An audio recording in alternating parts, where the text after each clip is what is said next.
दोस्तों, बचपन से लेकर के आज तक आपने एसी वोल्टेज, डीसी वोल्टेज के बारे में जरूर सुना होगा। तो आपके मन में प्रश्न आता होगा कि ये एसी वोल्टेज क्या होता है, डीसी वोल्टेज क्या होता है, इन दोनों में क्या अंतर होता है।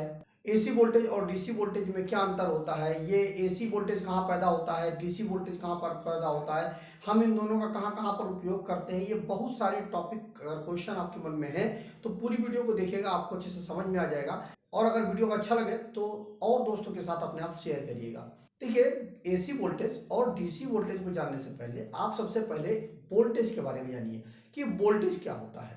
क्योंकि जब तक आप वोल्टेज नहीं समझेंगे तब तक आप एसी वोल्टेज और डीसी वोल्टेज को नहीं समझ पाएंगे। तो देखिए, जो वोल्टेज होता है, वोल्टेज एक प्रकार का बल होता है, फोर्स होता है।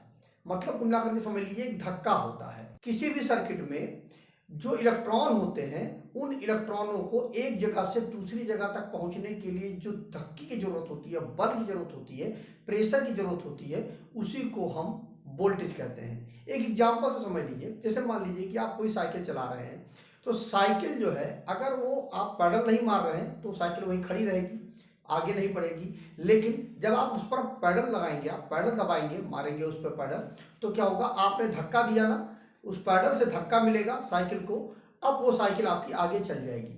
तो साइकिल को आगे चलने के लिए, आगे बढ़ने के लिए जिस धक्के की जरूरत है वही वोल्टेज होता है। फिर से समझ लीजिए, जो साइकिल है उसको आगे बढ़ने के लिए, आगे वो तभी जाएगी जब उसको धक्का नहीं मिलेगा पीछे से, तब तक वो आगे नहीं जाएगी साइकिल। अब साइकिल को आगे जाने के लिए हमें पैडल दबाना पड़ेगा, पैडल को प्रेशर दे करके हमको पैडल पे धक्का देना पड़ेगा, जिससे क्या होगा कि वो धक्का कहाँ पे जाएगा, चक्के के ऊपर जाएगा और चक्का हमारा आगे चल जाएगा। तो साइकिल को आगे बढ़ने के लिए जो पैडल पे हम ताकत लगा रहे हैं, बल लगा रहे हैं, फोर्स लगा रहे हैं, वही हमारा वोल्टेज हुआ। ठीक इसी तरह से वोल्टेज भी काम करता है कि किसी सर्किट में इलेक्ट्रॉन जो होते हैं, उन इलेक्ट्रॉनों को आगे बढ़ने के लिए जो धक्के की जरूरत होती है, बल की जरूरत होती है, ताकि वो आगे बढ़े और बढ़ते रहें, आगे की तरफ चलते ही रहें, तो वह जो धक्का होता है, बल होता है, उसी को हम वोल्टेज कहते हैं। तो आप समझ गए होंगे कि वोल्टेज क्या होता है। अब आइए जानते हैं कि एसी वोल्टेज क्या होता है।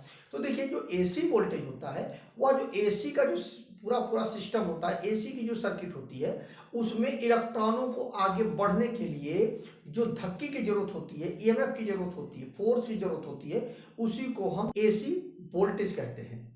इसी तरह से जो डीसी वोल्टेज होता है, अब डीसी का कोई सर्किट है, उसमें जो इलेक्ट्रॉन है, उन इलेक्ट्रॉनों को आगे बढ़ने के लिए और बढ़ते रहने के लिए जो धक्के की पीछे से जरूरत होती है, उसी को हम डीसी वोल्टेज कहते हैं। तो इस प्रकार से आप समझ गए होंगे कि एसी वोल्टेज क्या होता है और डीसी वोल्टेज क्या होता है। तो अब बात आती है कि जो हमारा एसी वोल्टेज है वो कहाँ पैदा होता है और डीसी वोल्टेज कहाँ पैदा होता है। तो देखिए, एसी वोल्टेज जो होता है उसका जो पैदा होने का सोर्स कई सारे हैं। जैसे कि जो टरबाइन होती है, उससे हमारी एसी वोल्टेज पैदा होती है, या जो हमारा जनरेटर होता है, अल्टरनेटर होता है, उसको घुमाएं हम तो उससे भी हमारी वोल्टेज पैदा होगा। बात आती है कि डीसी वोल्टेज का सोर्स क्या होता है, डीसी वोल्टेज कहाँ से पैदा होता है। तो देखिए, डीसी वोल्टेज का मुख्य जो सोर्स होता है वो बैटरी और सेल होते हैं। इन्हीं के माध्यम से हम डीसी वोल्टेज को पैदा कर सकते हैं, डीसी वोल्टेज हमें मिलता है।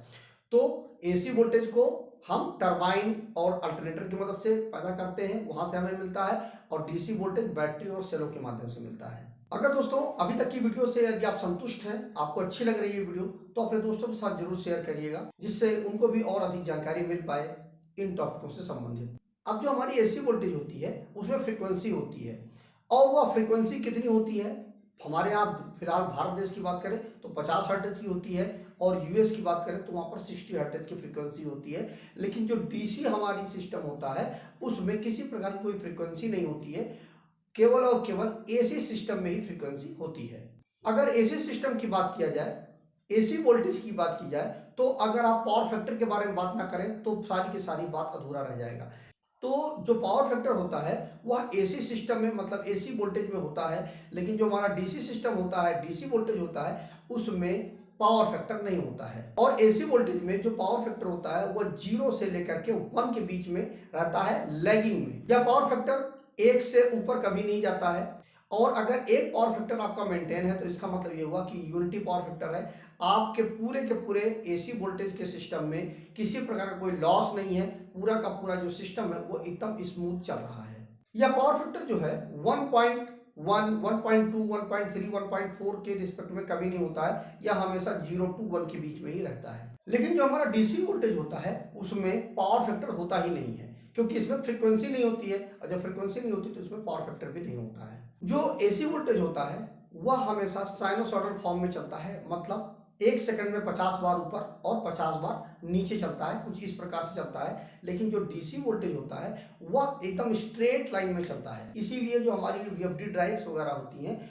उनमें जो हम मान लो मोटर को हमें चलाना है तो सबसे पहले हम एसी सप्लाई को देते हैं, उसको हम उसी में हम डीसी में चेंज करते हैं, और डीसी में चेंज करने के बाद फिर से हम उसको एसी में चेंज करके हम मोटर को सप्लाई देते हैं। जो एसी वोल्टेज है उसको आप अपने मर्जी के अनुसार नहीं बना सकते हैं, लेकिन जब डीसी में उसको आप चेंज कर देंगे तो एक स्ट्रेट लाइन हो जाएगा। अब स्ट्रेट लाइन होने की वजह से अब चूंकि वो एकदम एकदम सीधी लाइन में हो गया, अब उसको जितना आप चाहें जिस प्रकार से चाहें उतनी फ्रीक्वेंसी में आप उसको बना सकते हैं, जैसी आपकी जरूरत है उसके अनुसार आप ढाल सकते हैं। कुल मिलाकर के बात ये हुई कि जो हमारा एसी वोल्टेज होता है उसमें फ्रीक्वेंसी होती है, उसमें पावर फैक्टर होता है। तो इस प्रकार से आपको समझ में आ गया होगा कि एसी वोल्टेज और डीसी वोल्टेज क्या होता है, इन दोनों में क्या डिफरेंस होता है, एसी वोल्टेज कहाँ पे पैदा होता है और डीसी वोल्टेज कहाँ पे पैदा होता है।